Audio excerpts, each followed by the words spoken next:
Hey everyone, thanks so much for joining us. We're back for our lunchtime webinars. My name is Chris Urbanek, one of the physicians for Regenexx Des Moines. And today we're going to be covering kind of a span of topics, but our focus is going to be certainly on carpal tunnel syndrome. So good afternoon to everyone, and thanks for joining again. Give me a minute, we're going to pull up our PowerPoint. All right. So again, as I was saying, our focus is going to be on what is carpal tunnel syndrome, kind of how does it typically present, what are some of the treatment options for it. And then as we're going to talk about the treatment options, I thought this would be a good opportunity to talk a little bit about different types of injectates that we use and some of the other different type of injectates that are kind of being talked about at other proposed regenerative medicine type clinics. So we'll have a little bit of kind of a tangent, but it's intentional and hopefully cover some good information for everyone. So the other thing that's actually kind of funny is this presentation had been planned for a little over a month now, and Dr. Centeno, who's our chief medical officer, just posted a blog on carpal tunnel syndrome as well. So I would encourage you to check out his writing also. It says on the regenexx.com website. If you click on the blog, it's just a couple days ago. So I think he was trying to steal a little bit of my fire here. So, but with no further ado, let's kind of talk about what is carpal tunnel syndrome. So carpal tunnel syndrome is symptoms that affect the anatomy, which is the carpal tunnel. So carpal tunnel is a physical thing in the body, and it's defined by the bones of the wrist that we can see kind of in this anatomy drawing, as well as the median nerve, which is the nerve that really goes to our first 3.5 fingers. What's not pictured in this anatomy cutaway is the tendons. So all of our tendons that flex our fingers, that bring their fingertips closest to our palm, run through this tunnel as well. And so what ultimately happens, for various reasons that we'll talk about, the median nerve gets irritated, and it produces pretty classic symptoms into the hand, most commonly thumb, pointer finger, middle finger, and the thumb side of the ring finger. And those symptoms can be just pain, achiness. It can be sharp. It can be tingling and numbness. It can be burning. Sometimes we'll even notice some decrease in grip strength. But even atrophy as well. The big muscle, kind of the pad of the hand that sits right underneath the thumb, is innervated by one of the branches of the median nerve. So as we start to see worse and worse carpal tunnel syndrome, we'll actually see flattening of that muscle. And certainly if the symptoms are on one side, we can compare it to the other, or again, just kind of from seeing it so much, that flatness or atrophy of the muscle can be a big indicator. And the symptoms can occur really throughout the day. Some patients have more profound symptoms in the morning, and it's thought that that's related to sleep position. Sleeping with kind of a curled wrist puts more stress through the kind of the carpal tunnel. It can also be throughout the day. If we're active with our hands, we may get some irritation of the nerve itself as it tracks through this carpal tunnel, or from our fingers if we're doing lots of dexterous stuff. All of those tendons have to slide back and forth. When you make a muscle and you close your hand to make a fist, those tendons have to kind of pull back and get tighter. And so there's a sliding motion that happens through this carpal tunnel as well. And the roof of this carpal tunnel is this transverse carpal ligament. And it really has four main bony attachments, 2 on the thumb side, 2 on the pinky side. And it's this thick band of tissue that really kind of provides the support to the palm side of the wrist. It acts as kind of prohibiting what we call bowstringing of tendons, meaning if you were to, as you kind of bend your wrist down, if you make a fist and bend the wrist on the palm side, the carpal tunnel is what holds the ligaments against, it holds the tendons against the wrist, so that as opposed to coming down, they would otherwise have to span that angle. And so that's called bowstringing. And so that's kind of the job of the transverse carpal ligament. It provides a lot of stability to these bones in the wrist. There's 8 bones tucked in through here that all can have some degree of movement. And this provides kind of the wrist side support. And so again, those are kind of our classic symptoms. So what are our common treatments for this? Depending on how your symptoms are bothering you, there is some benefit to sleeping with a splint on at night. It prevents what we call acroparesthesias. Those are paresthesias, or tingling and numbness, occurs more frequently in the morning because we're keeping the carpal tunnel open, so that the nerve essentially has more room throughout the sleeping hours, and it prevents that flexed wrist position that can sometimes aggravate it. Other things that can be helpful that patients will try is corticosteroid injections. We've talked about that at length in kind of our lunchtime webinar. And so we know that the corticosteroids have a plethora of side effects and are really useful primarily for symptom mitigation, but don't actually fix the underlying problem. And then more and more kind of accessible is surgery, in which we release the carpal tunnel ligament. And so it's cut. And that can be done all sorts of different ways. And if you've had family members or friends that have gone through the procedure, you may notice that some of them have a scar all the way back on the forearm, or some of them have a scar in the palm of the hand. Some of them may have a scar right over top of it. So there's lots of different ways to get to this area safely that hand surgeons, plastic surgeons, orthopedists will use. But the end principle is still the same. This ligament needs to be transected or severed from side to side. And so, what does that look like? So this is Dr. Centeno made this and absolutely took it because it's a wonderful schematic. We're now, instead of looking kind of from the palm side, like our last picture, we're looking kind of down the barrel, so to speak. So this would be like if you were looking up the forearm. So the thumb, if we're using the image on the left, the thumb would come up to the right, the pinky would be out here to the left, and we'd be looking towards the elbow from the fingers, so to speak. And so you can see 4 of those bones. This is our distal carpal row, and the ligament that spans across. Inside the middle of here would be the median nerve, as well as all of the tendons that make our fingers curl. And so the surgery is, again, the goal is to simply transect this ligament, boom, and you end up with what we see on the right. So whereas we had kind of this nice compact arch, the bones were kind of held together, we've lost that top part of the stability, and so now it splays apart. We destabilize the wrist. And so what does that mean? Now the wrist is more unstable. And again, if you've been watching some of our webinars, you'll hear me talk about dynamic versus static stabilizers. We've lost the static stabilizer, which is the ligament. Now we're relying more on the dynamic stabilizers, which are our tendons. And so again, the tendons are wrapped kind of around the nerve in this area. So now we're relying more of those tendons. There's more sliding, and we may actually see more irritation of the nerve down the road. So while yes, we've created more room, the end result of kind of destabilizing this arch of the wrist bones may actually put more stress on the median nerve as well. And so you may have had patients that said, yeah, I had carpal tunnel surgery, I had a release done, but a couple of years later, my symptoms came back. I saw the surgeon, they said there's nothing they can do, and that's right. This comes back to, Dr. Centeno is kind of famous for saying there's no free meal here. You can't sacrifice vital anatomic structures without hurting other areas. And so this is one of the common reasons that we see carpal tunnel syndrome return even when they've transected the ligament. Okay. So what do we do? What's our approach? So here's a great video. I think I've shared this before in kind of one of our general overview webinars, but we inject around the median nerve. We use our injectate, which is commonly some form of platelet, to saturate around the nerve, which does mechanically create space for it. Of course, the fluid gets absorbed over time, but it's like a rubber band. If you take a rubber band right out of the package and you pull it, it's going to be bigger than its initial size. Once you let go, it doesn't return all the way back to the small size. It now is a little bit bigger. So we get the same effect by doing some of this injectate. Plus, by using the platelets, we're getting growth factors. And we're going to talk again, like I said, a little bit about some of those different injections that we can do, but I'm going to let this video play, and I'll kind of just point out some of the things that you can pay attention to as you're watching the video. This is obviously well labeled, the median nerve. Under ultrasound, median nerve looks like kind of a bunch of grapes. You'll see round little fascicles. Those are the individual nerve bundles, all held together by the lining of the nerve. Yeah, even in this view right now, I can see this is the transverse carpal ligament spanning across the top. And then you're going to see a needle coming in from the left side of the view. All of this black is fluid. So fluid shows up as dark under ultrasound. And so this is our platelet type injection. What we're going to see is this needle is going to work its way kind of underneath the nerve. They've already done the top side. They're going to work their way underneath the nerve, and where you're going to see how it separates all of the tissue around from the nerve. This is what we call a hydrodissection. There will be a small kind of size reference. You'll see kind of what the size of a pea looks like compared to all this. But the numbers on the right side are centimeters. So this whole span on the right side is 1 centimeter. So we're seeing a very, very close-up view. Ultrasound does a wonderful job of magnifying our target structures.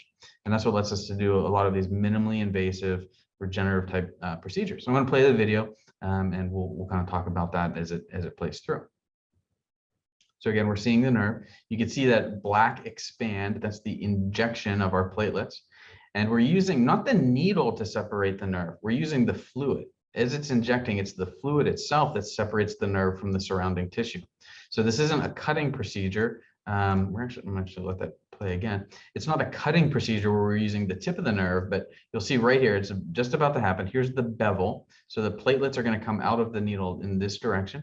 You'll see the black will expand. And as it does, there'll be a little bit more black that opens up on the bottom. So then the needle can be repositioned, re-inject again. And again, we're using the fluid to do it. So this is a very gentle procedure. Again, we call it a hydrodissection, but it's not dissecting with like a scalpel or with the tip of the needle. We're literally using the fluid to do all the work. So I am going to let that play one more time. And again, you can see how that fluid undercuts, reposition the needle, more fluid undercutting, reposition the needle. And that's again how we liberate all of this space. So this is again a pretty typical hydrodissection, and we have studied the outcomes on this. Again, I'd refer to Dr. Centeno's blog, which has some of our research that we've published, and doing a really nice job with that. But I want to spend a little bit of time talking about kind of what the difference is in our injectate. So we talk about platelet-based injectates all the time, and most commonly in kind of the literature and what people advertise is platelet-rich plasma. We use the same thing, we just call it SCP, super concentrated platelets. And the reason for that is your typical platelet-rich plasma is going to be red colored, and that's because it's very difficult to eliminate all of the red blood cells and maintain a good concentration if you're not processing in a flexible lab, which is what we do. So these are typically processed in a bedside centrifuge. They may take 1 or 2 tubes of blood. It takes 10 to 15 minutes to spin down, and you end up with something that's likely red because of the blood content, the red blood cell content in it still, and an ultimate platelet concentration of about 3 to 5 times our baseline. In our super concentrated platelets, you end up with this very clear product because we've eliminated all of the red blood cells, and you end up with really a very, very platelet-rich solution. And we're doing most of our procedures with concentrations between about 10 and 20%. Now, there's a third version that's out there that is less common because it's falling out of favor, and I'm very glad for that. But it's a commercial kit, and a couple of different manufacturers make it, so we're not talking about any one in specific. But it produces a very, very low platelet content and a very red poor content as well. So low in red blood cells, but also low in platelets. And their product also looks very clear. So this is a kind of classic imitator. They'll say, oh yeah, we've got this crystal clear champagne colored platelets, but the platelet concentration is usually around 1.5 times baseline. So yeah, they did a good job of getting rid of the red blood cells, but they've also eliminated the platelets, which are kind of helping out. Now we'd use something, certainly you can use this around nerves, but we use something slightly different when we're doing our nerve type injections, and that's called platelet lysate. And the platelet lysate basically says, well, we make our super concentrated platelets, and then through a process, we lyse the cells. Most commonly, that's done with a type of freezing, very, very low temperatures, causes the cells to break. And that releases just the growth contents, the growth factor contents from the platelets. And then we're literally just injecting those growth factors and not the entire platelet cell. And so this is something that we've studied at length. This is a kind of a nice graph showing that it's something that we're continuing to develop. We're actually on our 4th generation of platelet lysates, and I don't have an updated graph. But the point is that as we've gotten better, we've been able to lyse more and more of the platelets, creating a more growth factor rich solution that we inject around the nerves. And so, like I said, we are now currently on our 4th generation of platelet lysate that we're using, again, primarily around nerves, but it can also be beneficial for mild ligament and tendon type injuries as well, sometimes even into joints. And one of the things that, again here, so we're seeing less and less platelets as our generations get better, as our research continues to develop. And the point of that is simply the lower the platelets that we end up getting. And again, these are platelets remaining. So this means more and more growth factor. So as we're doing a better job lysing, these tables are showing us our growth factor concentration, with our 1st generation being blue and our 3rd generation being red. Our 4th generation, as I said, is more advanced than this. I just do not have the updated slides. And so, we can get into the specifics of platelet-derived growth factor, transformative growth factor, vascular endothelial growth factor. But the point being is that as we move from kind of our first system that was back in 2007, and to the current system that we're using now, we're able to produce a product that provides more and more growth factor. And what's also interesting is it's something we talk about even with our standard platelet injections, is our platelets do facilitate mesenchymal stem cells and their growth and recruitment to the local area. So when we're doing just a platelet-based treatment, we're actually calling in stem cells to help with the repair. And this shows the same thing, that our difference between first and third generation are more effective of calling in these stem cells. And so again, I wanted to use this as an opportunity to talk about the different type of platelet type injections that we do, but also talk about some of the other things that are out there that we're seeing more commonly being proposed as a stem cell type treatment. And so if you're a patient that's seen me in clinic, when I kind of talk through all of this, I talk very specifically as far as this is this type of platelet treatment, or when we're talking about stem cells, I tend to prefer to talk about bone marrow cells because that's what we're injecting. And so many other clinics will say, oh, we're injecting umbilical stem cells, or we're injecting amniotic stem cells. And the truth is they're really not. So we did a large study on this that's been repeated by several other groups.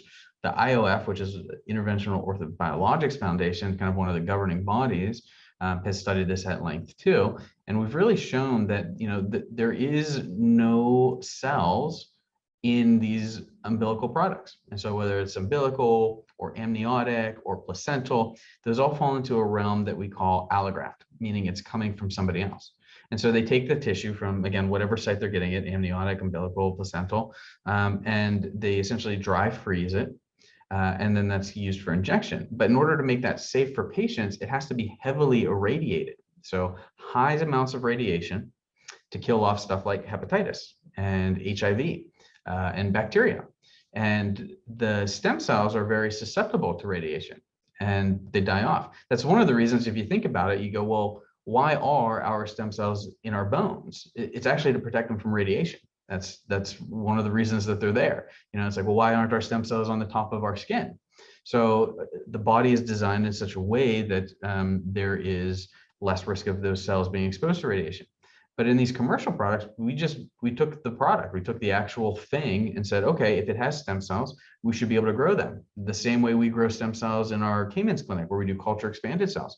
So we put their product on our trays. We added growth factor to them, which is actually platelet lysate, which again, kind of closing that loop. Platelet lysate, again, being high in growth factors, we're able to use that as a stimulus to these cells. And we compared it to using bone marrow cells from our patients. And again, this, proof is in the pudding with this picture. All of the purple, these are colonies. These are stem cell colonies that are growing in response to the growth factors. And in none of the commercial products, these again, stem cells in a vial, so to speak, did the product grow. And so you go, okay, well, yeah, it doesn't work. And some of the companies that push this very hard, saying, oh yeah, well, you're getting stem cells, you don't have to harvest it from bone marrow or fat. They've kind of stepped back and said, oh, I guess you're right, there are no stem cells, but it's very high in growth factor. It's not very high in growth factor. That's another study that we did. It's about as high in growth factor as that other type of PRP that I was talking about, which is low in red blood cells and also very low in platelets. So what you're essentially getting with these allografts, if it's an amniotic type product, you're essentially getting sterile baby pee, because that's what amniotic fluid is, that you're paying about $1,000 per milliliter for. So it's one of those things that there's really no efficacy in it. And that's kind of the first part. The more concerning part is that there's actual harm in some of these products. So there's been multiple cases where we've seen bacterial infections, because the bacteria are designed to live on surfaces of things where they're exposed to radiation on a kind of day-to-day basis. So they're better able to tolerate some of that. So we have seen patients that have gotten hepatitis from this. We've seen patients that have gotten bacterial infection. And that's because the radiation is not enough to purely kind of destroy them. The next layer to that is the cells themselves. So our stem cells in general, when we're broadly speaking about stem cells, are what we call immunoprivileged or immunomodulatory. They actually change the ability's immune response, but only the living cells do that. So the dead cells are actually more dangerous than the living cells. So if you have, certainly patients with leukemia, they get allografts, they get bone marrow transplants from other patients, but they're also getting matched so that the tissue looks similar to the body and the body doesn't create a big immune response, or the tissue, the bone marrow that's being injected, doesn't produce a large bone marrow response. That's called graft versus host disease. And the hard part is that even with the dead cells, which again can't be immunoprivileged, they can't stop that massive immune response because they don't have functioning metabolism. These dead cells still have the immunogenic properties. They have genes. So the genes are still intact. And that alone can produce an immune response. the other thing is we know that cells are prone to take up some of those genes, and we've seen that in literature as well. And the thing that really concerns me about that is that there's about a 20 to 30 year clinical gap before those genes become truly expressed. So if these are dysfunctional genes that code along the lines of something like Alzheimer's, you may see early onset of Alzheimer's because we're having these genes that should not be expressed, should be immune suppressed. But because the cell can't do that, the body's saying, oh, here's genetic tissue. Let me multiply this, because that's what it wants to do. It wants to read the code and produce the result. So this is kind of very scary, using these allogeneic products that haven't been matched to the patient, and certainly have some harm from that. I'm actually thinking about one of our webinars in the future, just doing a discussion about what are the difference between stem cells that we use and stem cells that are out there and kind of being marketed as beneficial, because we can go really deep into that and look at some of the real concerns. And so that's kind of our overview, talking a little bit about carpal tunnel syndrome, the management that we do, which is incredibly minimally invasive, using a growth factor rich platelet injectate called platelet lysate. That we've developed over the past almost 20 years now, and really are fine tuning to produce really great results. And kind of some of the side effects of patients say, oh, well, I can go to so-and-so's clinic and I can get stem cells in a vial that don't have any shown efficacy and have definite demonstrable harm that's in the published literature.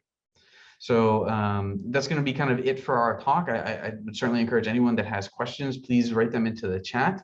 I do have one email that I received before, so bear with me. I'm going to stop my sharing and let me grab.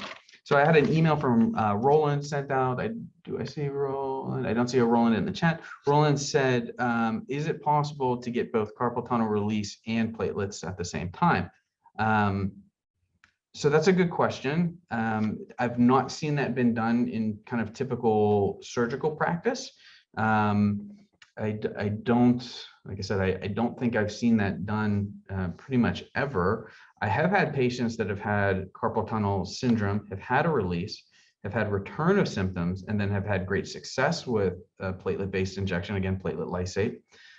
One of the things that we look at under ultrasound is the actual position of the nerve relative to the tendons. And in patients that have had release, it's not uncommon that I see that as the patient wiggles their finger, their nerve is adherent to the tendon and will move up and down with it. So part of what we do then is separate the nerve from the tendon to give it that wiggle room so the tendon can move without putting too much traction on the nerve. So we certainly see that.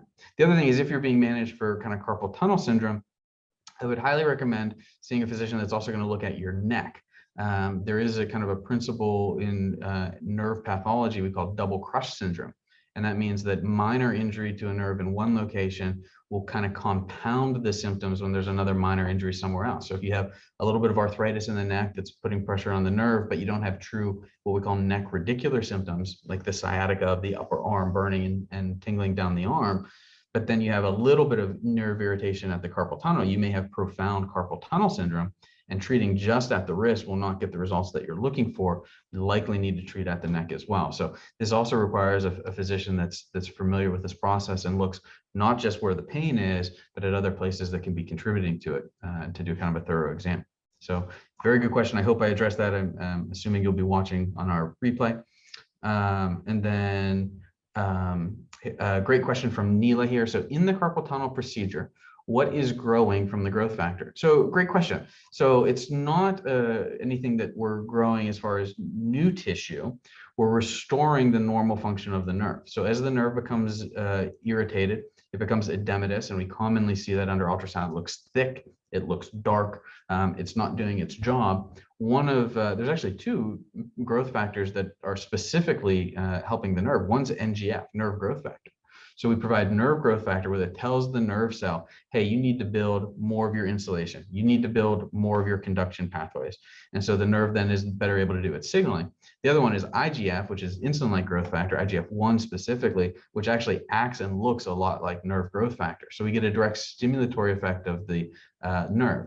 So it's not so much growth as in like we're regrowing cartilage or we're regrowing tendon. We're restoring the normal function of the nerve, almost like we're kind of giving it a Red Bull and saying, hey, we need to work a little bit harder. We need to get the results that we're looking for. And that's what the kind of the growth factors from the platelet procedures do. So yeah, wonderful question, Neela. Thank you for sharing it. So I think any other questions? If anyone has anything else, you're certainly welcome to type it in. Otherwise, we'll be planning on meeting again in about 2 weeks. We're going to be hitting knee osteoarthritis at that time. So that'll be kind of a deep dive as well into what is knee osteoarthritis, what do our typical treatments look like, and going from there. And certainly you have the phone number as well as my email. If there's any topics that you guys would like us to go into more depth about, you're certainly more than welcome to let us know. And then, we do have another question. So this is Jennifer. Jennifer says, hi, Jennifer. I suddenly started feeling tingling and cramping that stays the whole day and has been there for a month nonstop. Pains are excruciating. So it certainly could be. So this, could be carpal tunnel syndrome for sure. Again, we'd have to know more about kind of your particular case. And again, that's what I was saying. You really need a physician that's going to evaluate not just where the pain is, but the potential causes and kind of knowing what the normal course is. So, again, evaluating, yes, if it's in the hand and wrist, we'll evaluate the carpal tunnel. We'll also look at places in the elbow where the nerve can get encroached, as well as the neck. And so all of that kind of goes together. So that would be kind of the process there. And then I've got another question from Richard. Does Regenexx treat trigger finger release? So typically, do we perform the procedure? No. So trigger finger release is cutting or transection of the A1 pulley, and that's a ligament that spans across the tendon. That is typically cut so that the nodule that's on the tendon has room to slide around. That's a trigger finger in a ballpark. We can treat around that, meaning we can do some platelets to calm down the tendon, to give it some space to grow, and just like we kind of saw with the hydrodissection. But do we do the release? I don't know of any affiliates that do, and so I can't think of anyone that does, because again, that also does destabilize that area as well. And again, you get the same bowstringing effect. Rock climbers get a similar injury. They rupture one of those pulleys a little bit further down, and they can get bowstringing of their tendon, which makes it difficult for them to close their finger. So there is some potential effects of doing the resection as well, though for most patients it is really well tolerated. And actually, carpal tunnel release, we know that with carpal tunnel release, we do see patients that are being more disposed to developing trigger finger down the road. So interesting relationship, and so I'm certainly glad that you brought that up. So. If there's no other questions, then that's going to be it for today, guys. I'm looking forward to chatting with you all in another 2 weeks. If you have questions or suggestions, please feel free to reach out. Otherwise, hope you all have a great day.